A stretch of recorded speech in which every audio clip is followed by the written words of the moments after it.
Hello and welcome. Today we're diving into a really wonderful little fable.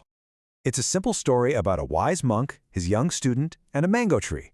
But trust me, it's got a timeless message about patience that I think we can all use. Okay, right here, this single line is pretty much the heart of the whole story. It's this simple, powerful piece of wisdom that's going to frame everything we talk about today. So keep it in the back of your mind as we go. So let's set the scene. Our story kicks off in a quiet, peaceful temple, right next to a beautiful, lush forest. And this is where we meet our two main characters. On one hand, you've got Luang Ta Somchai. He's this wise, older monk. You know the type, super calm, peaceful, and just full of knowledge. And then you've got his student, Nan Noi Aik, a young novice who is just buzzing with energy. His mind, well, like a lot of us, right? It had a real knack for wandering off. So, imagine this. It's a gorgeous morning. They're sweeping the temple grounds, and this gentle breeze floats by, carrying this incredible scent from a nearby mango tree. And for young Aik, that smell is just an irresistible distraction. Of course, Anke immediately wants a mango. But the wise monk, he offers this really gentle warning. He's like, hey, patience. If we pick them too soon, they won't be ready. It's a simple instruction, but you can imagine, for a kid buzzing with energy, that is a really hard thing to hear. So what do you think happens? Yep, you probably guessed it. Alk's impatience totally gets the better of him. He just can't stop thinking about those mangoes, and later that day he decides, you know what, I'm not waiting anymore. So while Luang Ta is deep in meditation, the perfect opportunity, right?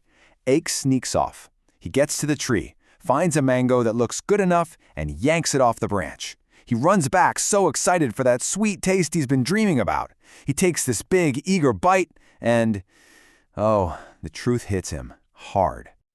Sour. Ugh, just awful. It's not sweet, it's not juicy, it's just hard and incredibly sour. That instant reward he was so sure he was going to get, yeah, it turned into instant disappointment. So now he's feeling pretty foolish. And what's his first instinct? Hide the evidence. He takes that half-eaten sour mango and buries it in the dirt behind his little hut, just hoping nobody will ever find out. But come on, you can't really hide anything from a wise old monk, can you? Of course not.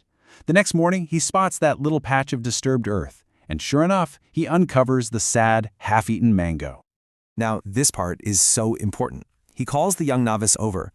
But listen to the tone here. There's no anger. He's not yelling. He's not scolding. He just holds up the fruit and asks this very simple, direct, and gentle question. And Achaean knows he's caught. There's really no point in making up excuses. He just hangs his head in shame and confesses. He totally owns it, admitting his impatience got the best of him, because he just wanted that sweetness so badly. And here comes the masterclass in teaching. The monk doesn't punish him.